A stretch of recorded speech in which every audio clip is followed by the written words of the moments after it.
Bonjour à tous. Est-ce qu'on m'entend bien? Est-ce que vous m'entendez? Oui, très bien. Oui, Nous OK, entendons très bien. merci. Parfait. Bonjour à tous. J'ai cru reconnaître déjà dans la liste des participants des personnes avec qui j'ai déjà eu l'occasion de travailler, puis je les salue et je salue les autres aussi. Bienvenue. Je suis heureux de pouvoir partager ce moment avec vous. Euh, il fait très chaud chez nous. Oups, qu'est-ce qui se passe? Il fait très chaud chez nous. On avait de la glace il n'y a pas si longtemps et voilà que la chaleur nous accable. Alors, voilà, aujourd'hui, le thème de la discussion, ce sera plus une sorte de forum qu'un cours en tant que tel. J'aimerais bien entendre vos opinions, j'aimerais bien entendre ce qui se passe chez vous relativement au nouveau règlement de la Banque mondiale. Donc, le titre de la présentation aujourd'hui, c'est la fin de la moins-disance. J'imagine que parmi vous, certains d'entre vous ignorent le terme de moins-disance. On va l'illustrer tout de suite avec un… Oups, qu'est-ce qui se passe? Avec un petit sondage, enfin une petite question. Et je vais vous demander, s'il vous plaît, pour ceux qui ont envie de participer, bien sûr, d'écrire les réponses au niveau de votre chat, de votre chat. Et la question que je vous pose, c'est lorsque vous avez acheté votre dernier téléphone, quels sont les critères qui vous ont permis de le choisir et de le sélectionner? Et bon, je vais vous demander, pendant qu'on discute de ça, de rentrer donc ces informations. Quels critères avez-vous utilisés? Bon, vous en avez quelques-uns sous les yeux. La couleur, par exemple, pourrait être un des critères que vous auriez sélectionné, mais il y a probablement d'autres critères. Évidemment, ça fait référence à un achat individuel et non pas à un achat public. Alors, il est bien vrai qu'il faudra se poser la question au niveau des achats publics, euh, quels sont les critères raisonnables qu'on peut utiliser et jusqu'à quel point on doit être précis. Ce qui m'amène, donc Maxime, je sais que tu seras en charge de collecter les réponses. Fais-moi signe quand tu as des informations à ce sujet. Je vais laisser un peu de temps aux participants pour répondre. Alors, pour vous guider un petit peu dans votre réflexion, j'aimerais attirer votre attention sur ces deux images. Peut-être que si on a quelques Burkinabés avec nous, ils vont reconnaître des rues d'Ouagadougou. Je ne sais pas si elles ont été réparées depuis. Et puis, ben, vous voyez à droite, on a le même problème chez nous à Montréal. On a, on a également des beaux trous dans nos routes. Tout ça fait référence, vous allez me le dire peut-être, mais à un mauvais entretien, ça c'est sûr, à des conditions climatiques pour nous assez rigoureuses, le gel, le dégel, mais il y a probablement un mauvais entretien, il y a probablement une, une mauvaise construction aussi. Peut-être qu'on n'a pas respecté à 100% les spécifications, ou peut-être que ces spécifications avaient été mal faites. Et en tout cas, le résultat, c'est qu'après quelques années, ou même moins que ça, on a déjà des nids de poules épouvantables qui apparaissent et on peut se poser la question raisonnable, qu'est-ce qui s'est passé? Est-ce que c'est de la mauvaise compétence des experts qui ont fait les spécifications? Est-ce que c'est de la mauvaise compétence des superviseurs de chantier, des ingénieurs qui auraient fait le choix des matériaux ou des épaisseurs de gravier, de roches, etc. Donc, se pose la question de la mauvaise qualité des acquisitions publiques qui se font sous un principe de moins-disance, c'est-à-dire qu'en général, moins-disance, c'est-à-dire qu'on va sélectionner l'offre la plus basse qui respecte, qui est conforme aux spécifications qui avaient été données au cahier des charges dans le DAO. Alors, Maxime, Oui, oui. les réponses, les gens répondent assez rapidement. Bon, soulignons beaucoup de commentaires sur la performance du téléphone. Certaines personnes ont parlé du design, la couleur par exemple, donc le look. Certains m'ont parlé de la marque, ce qui serait plus compliqué dans le cadre de… C'est intéressant C'est tout ça. intéressant parce que la marque, en fait, c'est pas une naïveté, c'est une indication par l'expérience passée de posséder une série de caractéristiques de qualité. Voilà, c'est une fiabilité, c'est un historique. On parle beaucoup de la capacité de la carte mémoire et de la capacité à aller sur Internet, de la vitesse de la connexion. Donc, énormément de critères de performance. D'accord. Quelques critères esthétiques. Et bien entendu, on nous parle du prix plusieurs fois. Monsieur Gabriel Cabanangui, par exemple, a fait une longue liste. Marque, capacité de la mémoire, performance, prix et couleur. Il illustre assez bien le type de réponse. D'accord. Donc, on a un cahier des charges complet avec des critères de performance et puis le prix n'étant qu'un seul des critères, j'imagine, qui ne sont pas allés vers le téléphone le moins cher. Hein?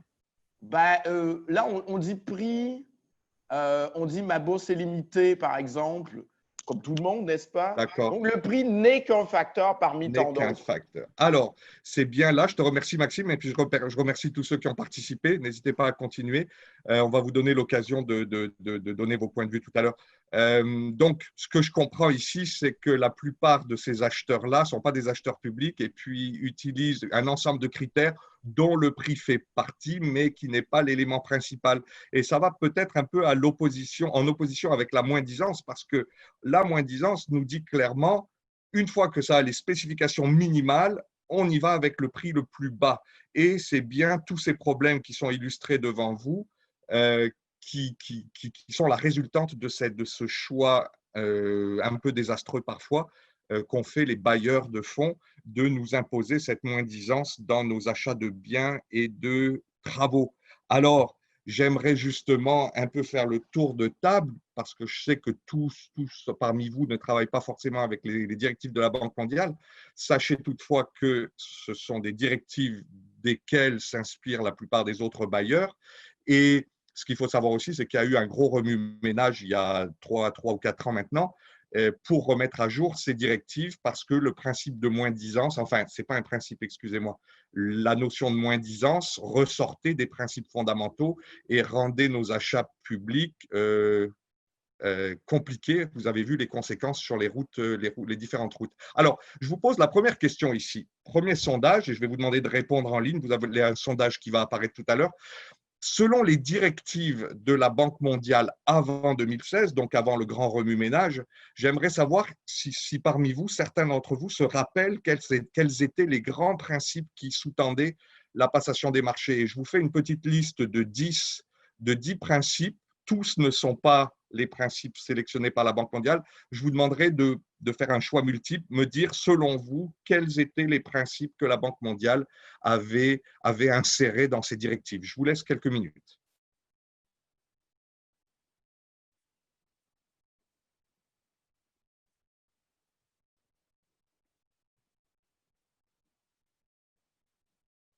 Bon, un seul principe. Ah non, bon, ça va mieux.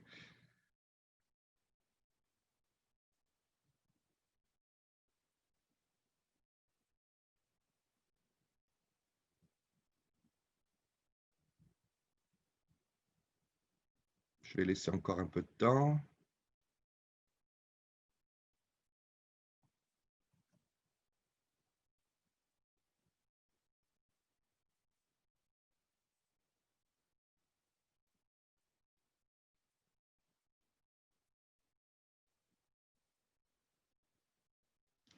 Alors, je pense qu'on a atteint un plateau ici. Il n'y a plus d'énormes variations. J'ai les pourcentages sous les yeux qui apparaissent. Peut-être vous ne les voyez pas. Ce qu'on voit apparaître très clairement à l'écran, c'est que la transparence, la plupart d'entre vous avaient déterminé que c'était un principe, et vous avez bien raison, c'est un des principes fondamentaux de la passation des marchés publics. Vous avez mis en deuxième position, je vois apparaître la moins-disance. Alors, probablement vous m'avez mal écouté puisque j'ai dit que la moins-disance n'était pas un principe. Par contre, c'était réellement une réalité qui découlait des principes. Donc la moins-disance n'est pas un principe, mais elle fait probablement référence au principe d'économie, le tout premier, pour lequel vous avez voté à 55%, et elle fait référence aussi à la notion d'efficacité. Par contre, l'efficacité, je vois que très peu d'entre vous l'ont sélectionné, alors que réellement, ça fait partie des principes de la Banque mondiale. Je vois, et je suis pas choqué de voir ça, mais par contre, c'est une erreur. Je vois que la qualité et l'efficience ont été sélectionnés à hauteur de 55 et 53%, alors que ce ne sont pas du tout des critères de la Banque mondiale. Et c'est d'ailleurs un peu là où le bas blesse, c'est que cette qualité et cette efficience n'étant pas partie des principes fondamentaux, n'était pas quelque chose que la banque favorisait particulièrement. C'était un peu tout l'échec, enfin pas l'échec, mais les problèmes qui ont surgi suite aux grandes consultations que la Banque mondiale a menées avec les différents partenaires. Cette qualité, cette efficience sont manquantes. Alors l'intégrité n'était pas un principe qui était inscrit dans les directives, mais vous l'avez noté quand même, et puis c'est bien parce que ça aurait dû être là. Alors, je vous remercie de votre participation. Donc, pour faire un petit récapitulatif, je vais aller à la diapositive suivante et je vais vous montrer donc quels étaient les 4 principes.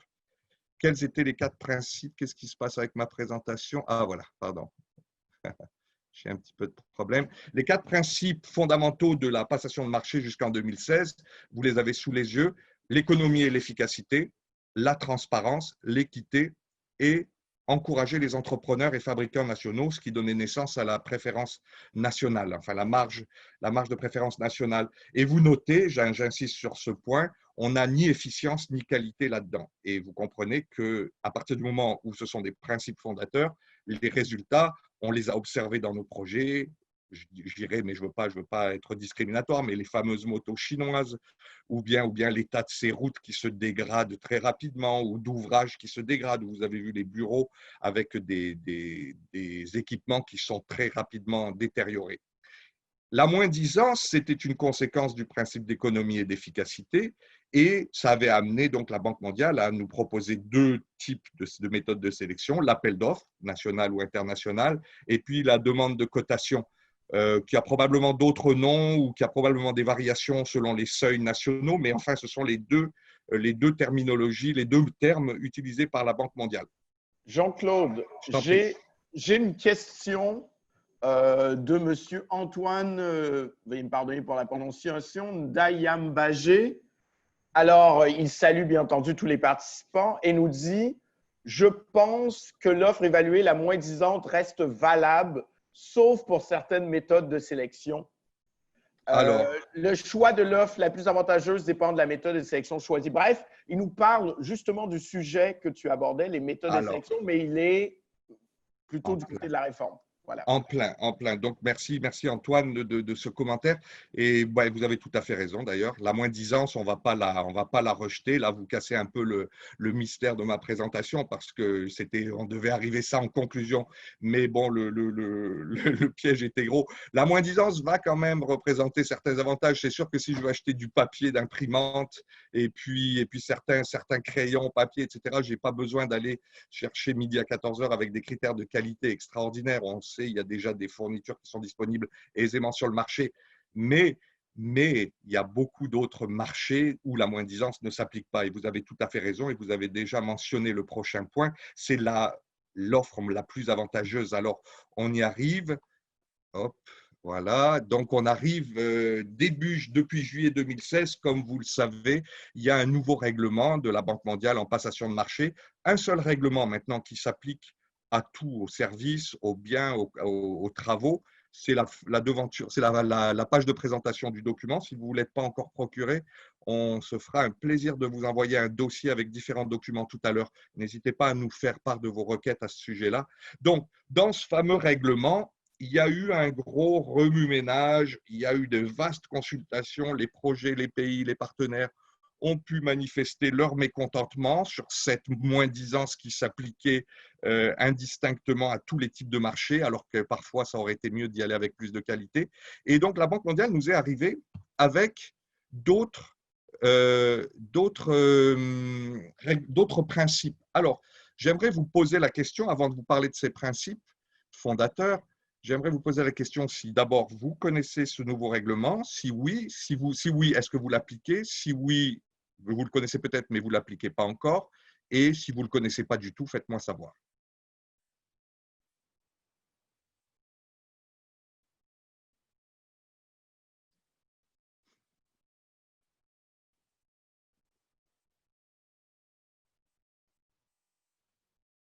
Bon, je crois qu'on peut bientôt s'arrêter. Je vois que les chiffres se stabilisent. Bon, ben, ce que je constate avec surprise, parce que ça fait déjà 4 ans que ça circule, c'est que 44% d'entre vous ne connaissent pas le règlement encore. Et 41 le connaissent et l'appliquent, et puis il y en a 15% qui le connaissent mais qui ne l'appliquent pas. Donc, c'est intéressant comme commentaire. Puis, bon, ben, je suis content de voir que parmi vous, 44% vont donc découvrir les nouveaux principes. Alors, je vais faire un petit test parce que c'est toujours agréable de faire travailler un peu la mémoire. Je vous repose la même question. Maintenant, et puis vous avez probablement certains indices qui vont vous aider à répondre à ce sondage, quels sont, selon vous, suite aux consultations menées par la Banque mondiale, les nouveaux principes fondateurs de passation de marché? Je vous laisse quelques minutes.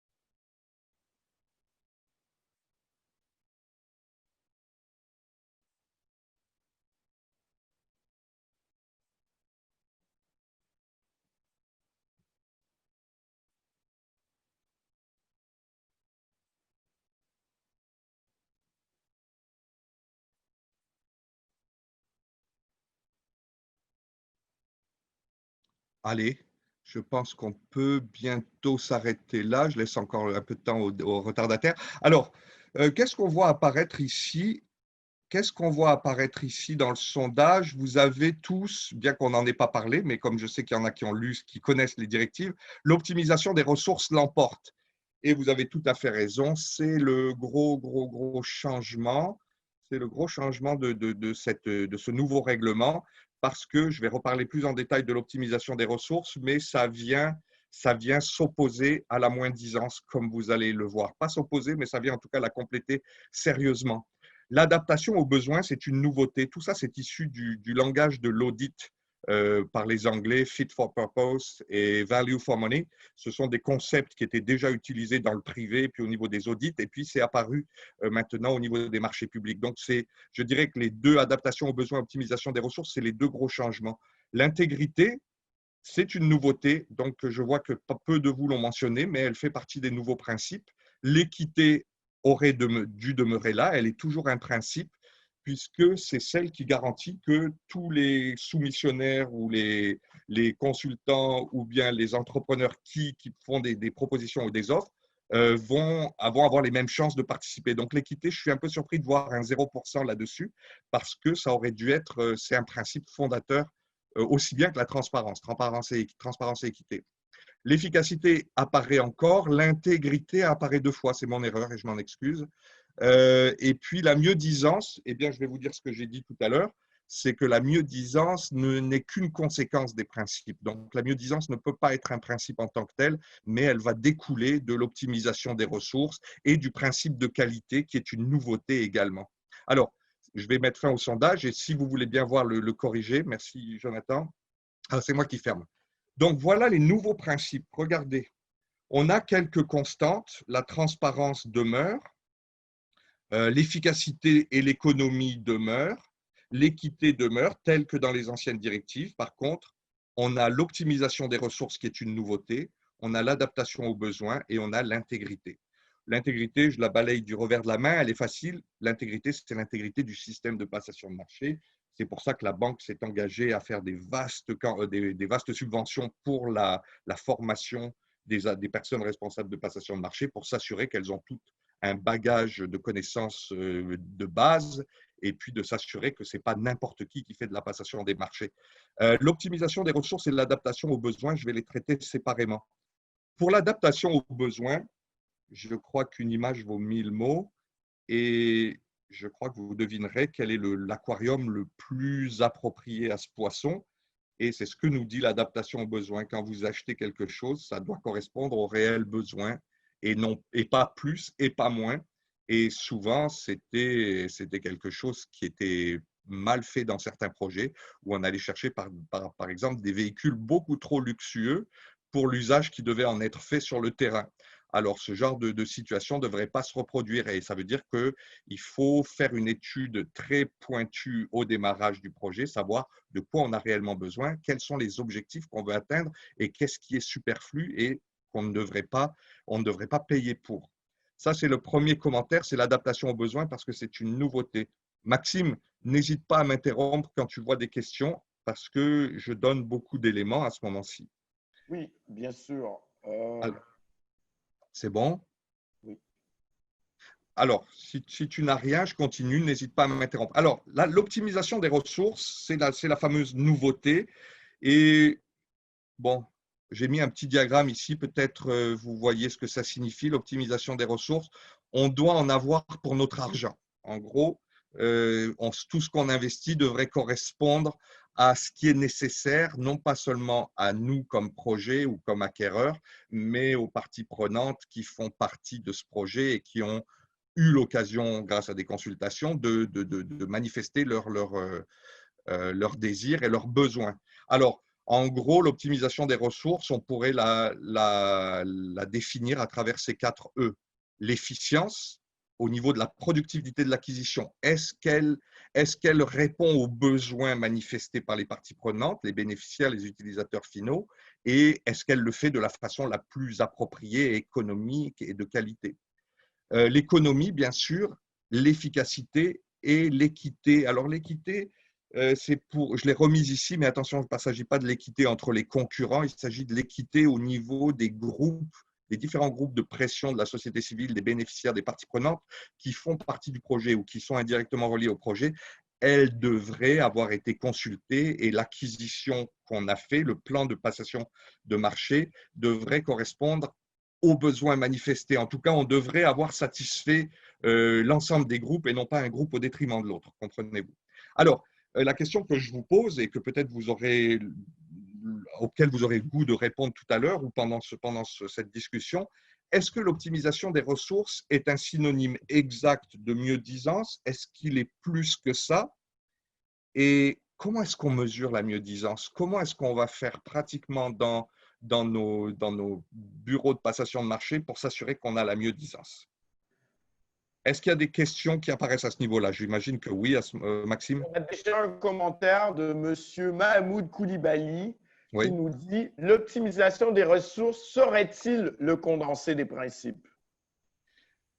Oui et non. Oui et non parce qu'on n'y voit pas l'intégrité, on n'y voit pas forcément la qualité, elle est sous-entendue dans l'efficience, mais elle n'est pas tout à fait là. Donc, les autres principes sont là pour venir appuyer. Et puis, à noter aussi qu'on parle de 2 efficiences. Et attention, il y a l'efficience en tant que telle du processus de passation de marché lui-même, qui n'est pas comprise ici. Donc, l'efficience du processus de passation de marché, c'est à quel point j'ai bien planifié mon processus, j'ai bien fait mon DAO, j'ai bien créé mes comités d'experts, j'ai bien fait mon évaluation et j'ai réussi à faire un bon suivi.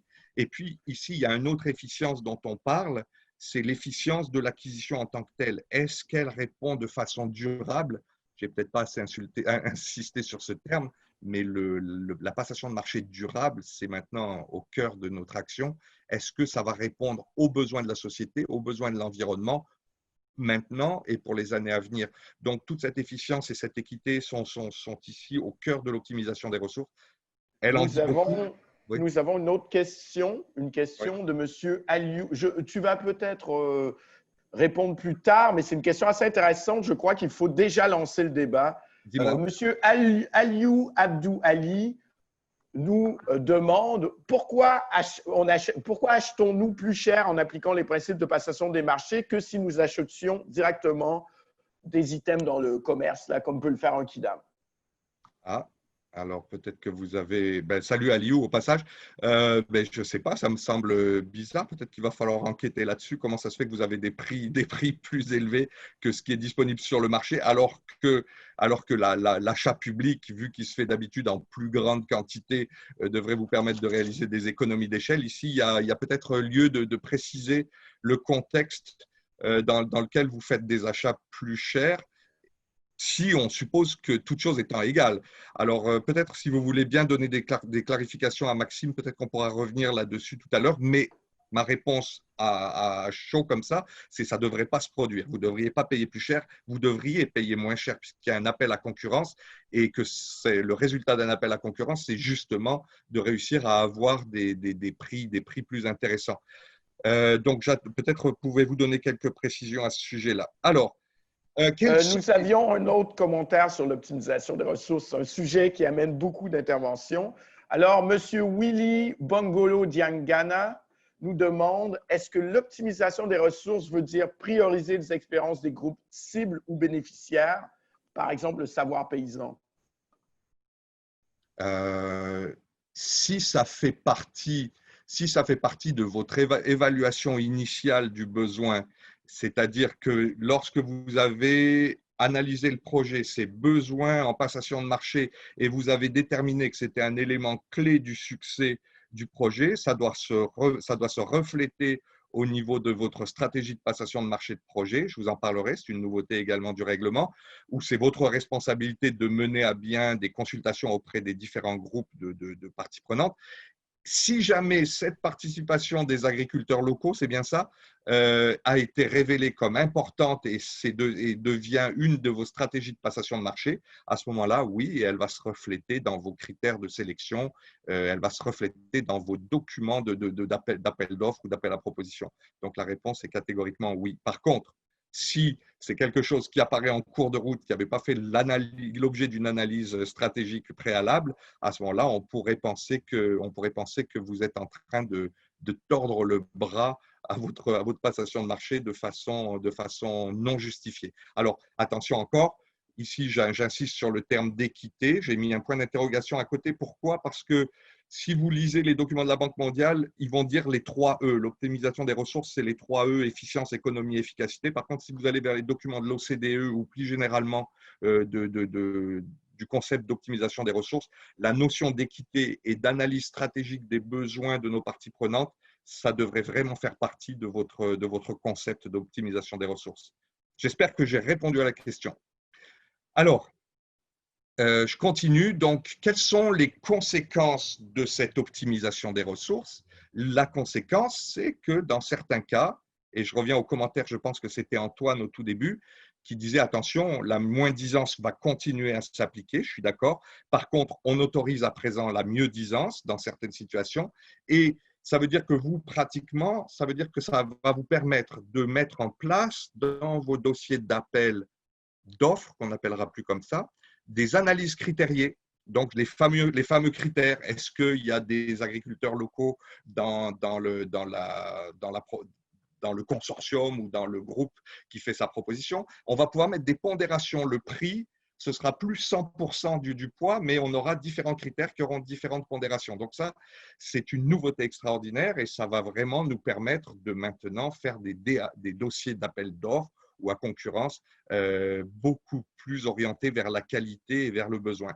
La prise en compte du cycle de vie de l'ouvrage ou du bien, ça fait référence à la durabilité dans le temps et l'impact social et environnemental de ce qu'on va acquérir. Donc, à partir de maintenant, on va pouvoir tenir compte non seulement de l'utilisation de l'équipement, mettons une imprimante, mais on va pouvoir tenir compte également de son recyclage, du traitement des déchets, de sa consommation d'encre, de sa consommation d'électricité. On va pouvoir tenir compte également des matériaux qui la composent, comment ils ont été approvisionnés. Est-ce que ça a été dans des mines illégales qui font travailler des enfants, etc., etc. Donc, le cycle de vie de l'ouvrage ou du bien, ça tient compte maintenant non plus de l'utilisation pendant la durée du projet, mais de tout ce qui va avant et après. Ça laisse donc également une latitude à la commission des marchés de pouvoir rejeter les offres les plus basses si elles n'ont pas une note technique suffisante. Ça, c'est une des grosses nouveautés, c'est le principe de la mieux-disance. On n'est pas obligé d'aller sélectionner le moins cher. Et puis, bon, vous allez me dire, le dernier point, le rejet des offres anormalement basses ou élevées, on le faisait plus ou moins même dans les anciennes directives, en tout cas avec les codes nationaux, c'est sûr, mais maintenant, c'est très bien codifié au niveau du règlement. Donc, voilà une nouveauté intéressante qui va donc aller comme une conséquence de cette optimisation des ressources. Donc, pour nous, en projet, en passation de marché, Ah, c'est une bouffée d'air ce nouveau règlement. Enfin, on a la latitude qu'on a réclamée pendant des années et qui a occasionné tant de pertes pour la société et pour les populations, parce qu'on avait des routes dans cet état-là, des ponts dans cet état-là, des équipements qui brisaient, qui n'avaient pas de la maintenance appropriée. Donc, voilà une grande nouveauté. Est-ce qu'il y a des interventions à ce niveau-là, Maxime? Désolé. Nous avons plusieurs questions intéressantes, mais je crois que ce sont plutôt des questions auxquelles on répondra à la fin. Oui, tout à fait. On y arrive d'ailleurs. Je vais laisser beaucoup plus de temps aux discussions parce que je veux vous entendre savoir qu'est-ce que ça, en réalité, dans la pratique, où est-ce que vous en êtes avec cette optimisation des ressources? Parce que entre le principe et l'opérationnalisation, vous constaterez qu'il y a toujours du mal à faire avancer la machine. Donc, ça veut dire qu'il y a beaucoup de conséquences, ne serait-ce que la refonte des documents types. Comment on va tenir compte dans nos documents types d'appel à concurrence de ces nouveaux éléments. Alors, je vous repose la question initiale. Si vous deviez réacheter un téléphone, mais maintenant en tenant compte de l'optimisation des ressources, est-ce que vos critères de sélection seraient modifiés? Allez, je vous laisse quelques minutes de réflexion. Est-ce que le fait de tenir compte de ces éléments d'analyse critériés, de ces éléments d'efficience, de qualité, de coût du cycle de vie, attention, c'est un élément important, j'attire votre attention, est-ce que ça aurait éventuellement modifié votre décision d'achat?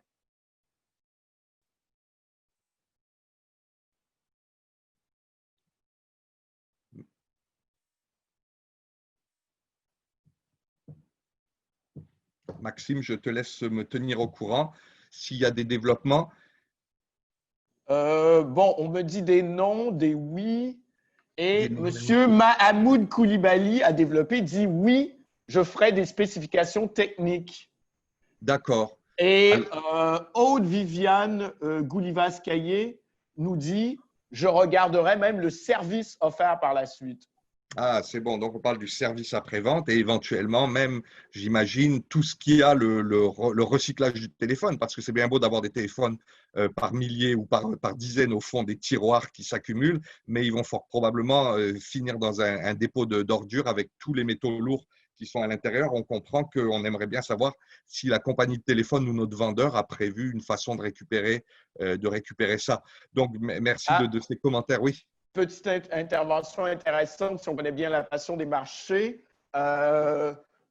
Sena Umpe, désolé, je ne tiendrai pas compte nécessairement de la marque, dans le sens qu'on ne peut pas orienter vers une marque, donc c'est une remarque intéressante. Et on a plusieurs gens, bref, qui interviennent, nous parlent de services après-vente, nous parlent d'une vision plus large de ce que c'est acheter un bien que les commentaires initiaux.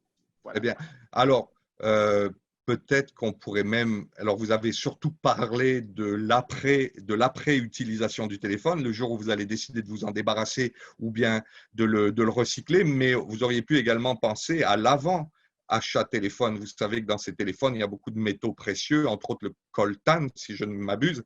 Et bon, ça, c'est des mines souvent à ciel ouvert en RDC, et puis avec des enfants qui travaillent dans ces mines. Donc, on pourrait même se demander à quel point, en achetant un téléphone, on n'est pas en train de participer à un système d'exploitation, de quasi-esclavage ou de travail des enfants. On pourrait se dire, est-ce que je fais vraiment un achat raisonnable?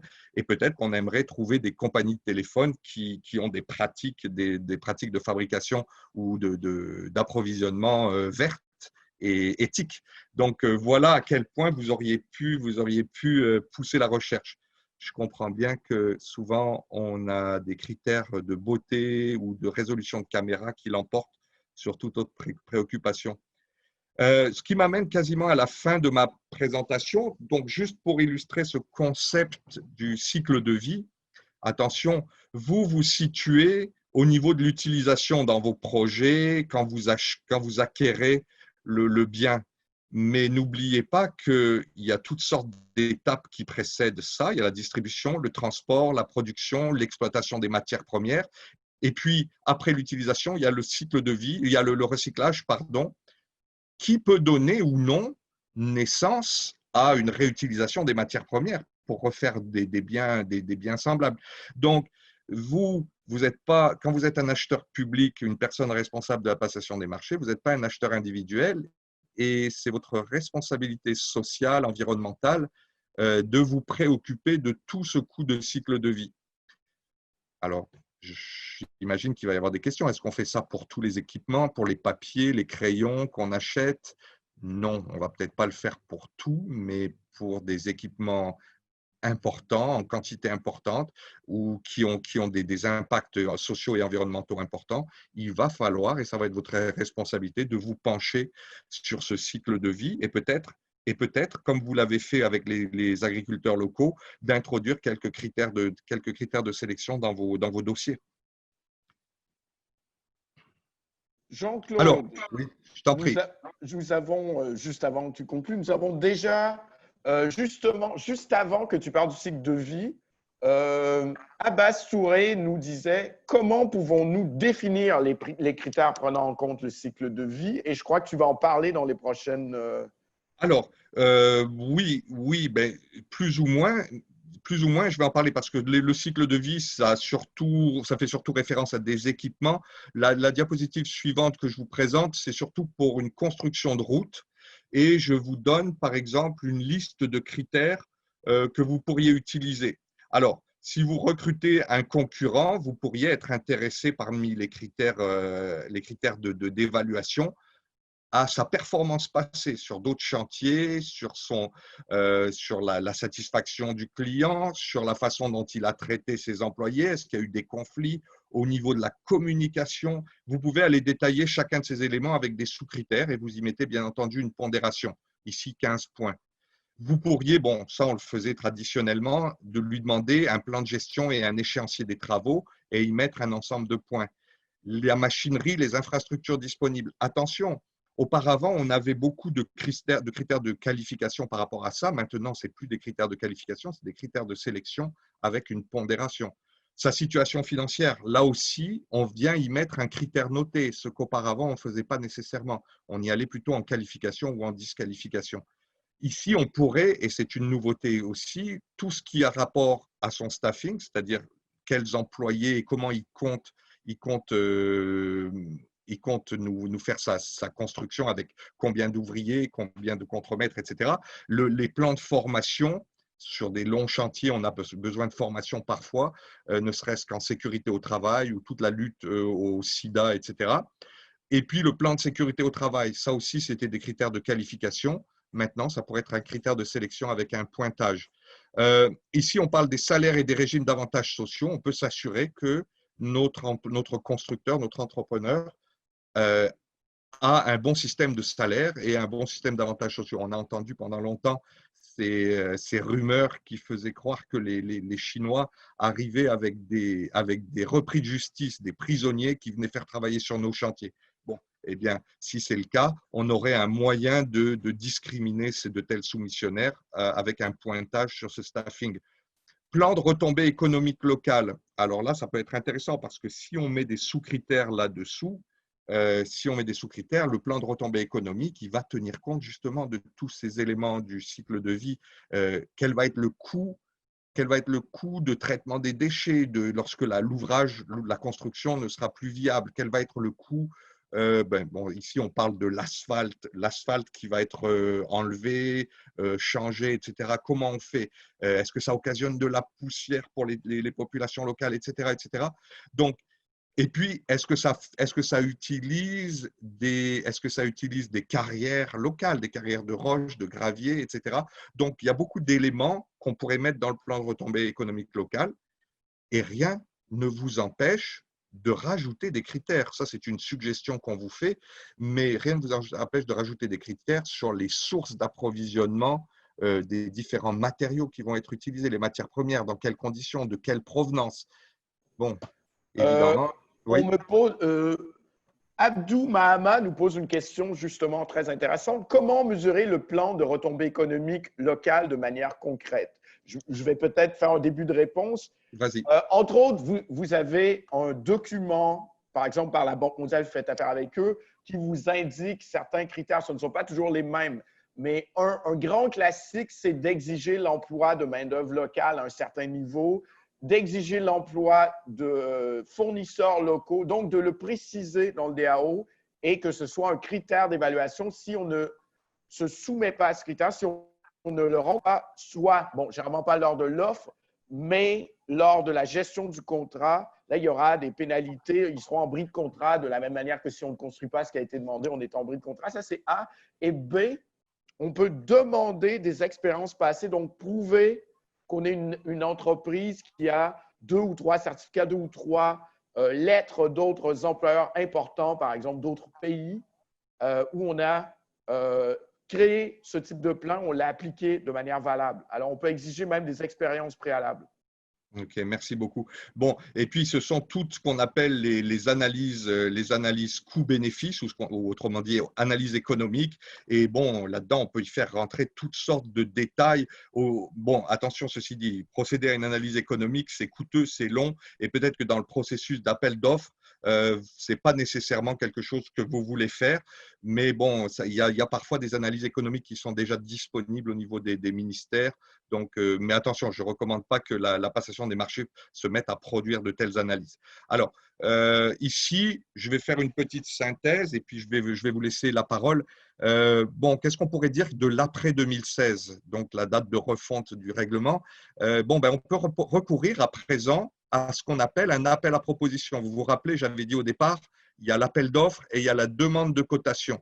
Eh bien, maintenant, vous avez une nouvelle méthode qui s'appelle l'appel à proposition, dans lesquelles il y aura une proposition technique et une proposition financière où il n'y aura plus 100% de la pondération sur le prix, mais vous aurez mis 50% de la pondération sur l'analyse critériée de l'analyse d'une offre technique. Donc, on se rapproche un peu de méthodes de sélection de consultants, si vous savez ça.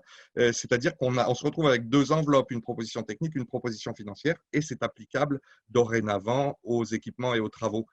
Vous aurez là, par contre, vous aurez justement un devoir additionnel en tant que passation de marché, en tout cas unité de projet, c'est d'avoir une compréhension pour certains équipements, pour certains ouvrages, du coût du cycle de vie, et puis justement d'avoir fait cette analyse, cette analyse économique, etc. Et ça devient une responsabilité qui va être insérée dans un nouveau document qui s'appelle la PPSD, la stratégie de développement de la passation de marché.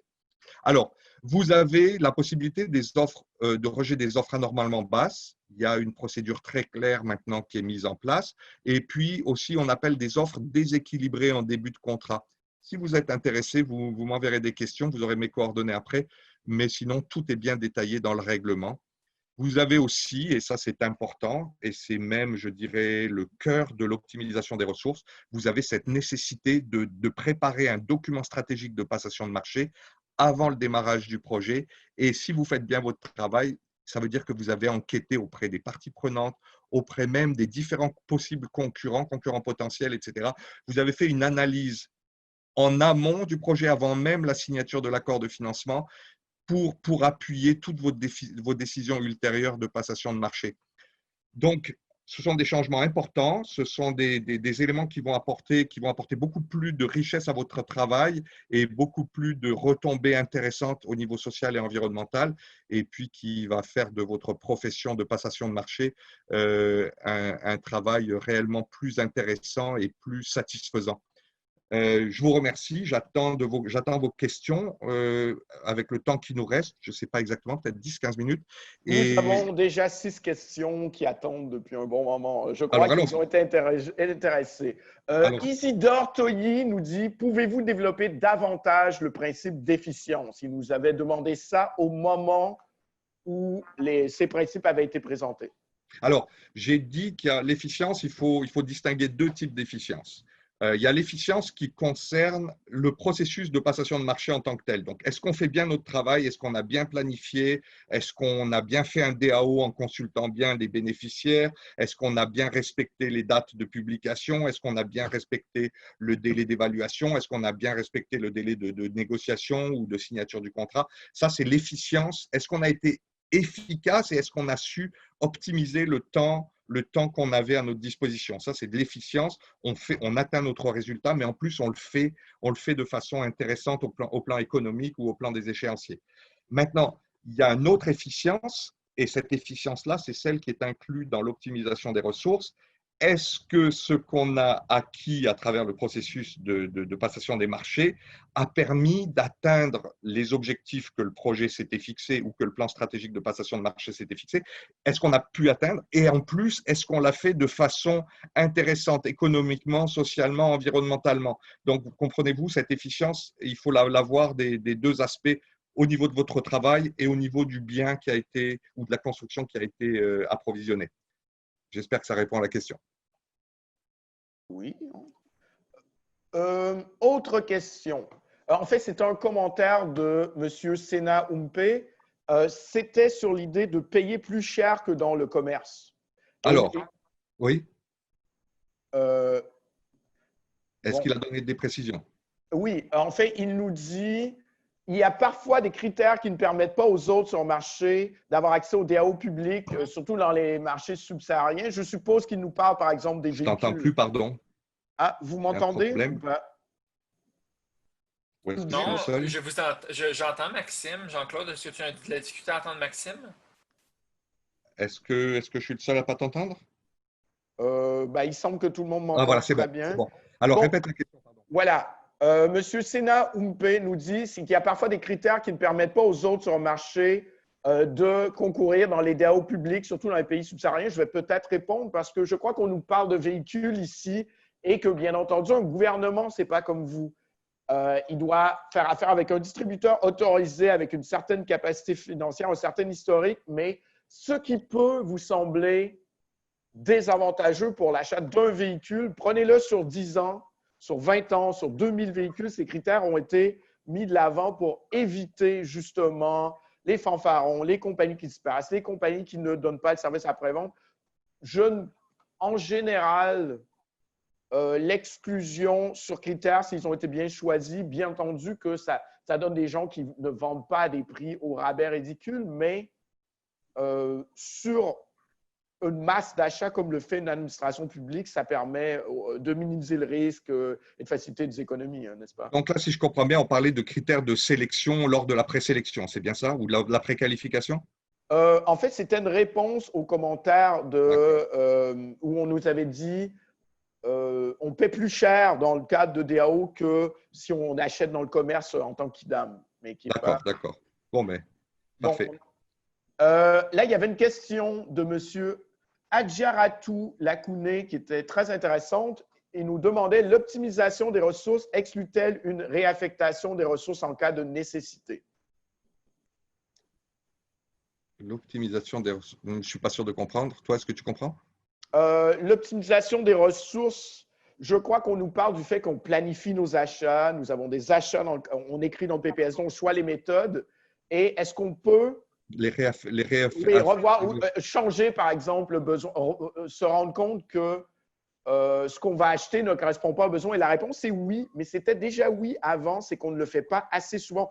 On ne revient pas assez souvent, par exemple, auprès des bailleurs, dire oui, il y a ça dans le plan de passion des marchés, mais regardez la situation, voici une analyse, ça ne correspond plus à nos besoins, il faut acheter autre chose, investir ailleurs. Revoyons l'élément 2, 3 et 4 du plan de passion des marchés. On pouvait déjà le faire. Le problème, c'est plutôt dans la pratique, on ne le fait pas assez. Oui, donc il y a toujours possibilité à la revue à mi-parcours ou même annuellement de revoir votre plan de passation de marché. Et puis, c'est la nature même des projets d'être changeants. Donc, il se peut qu'en cours de route, on ait une révision de l'envergure du projet, on ait une révision de notre stratégie même. Donc, oui, tout est possible en autant que ce soit justifié, bien entendu. Autre question, à quelle phase de prévision doit-on décider de la sélection de l'offre la plus avantageuse ou la moins disante? Je suppose que c'est l'idée de sélectionner la méthode, et là, ça se fait avant dans le cas du PPSD, mais sinon, si on nous dit à quelle phase de sélection doit-on sélectionner une offre, donc choisir qui l'emporte, là, c'est au cours de l'évaluation, n'est-ce pas? Suite à l'évaluation et suite à la post-qualification.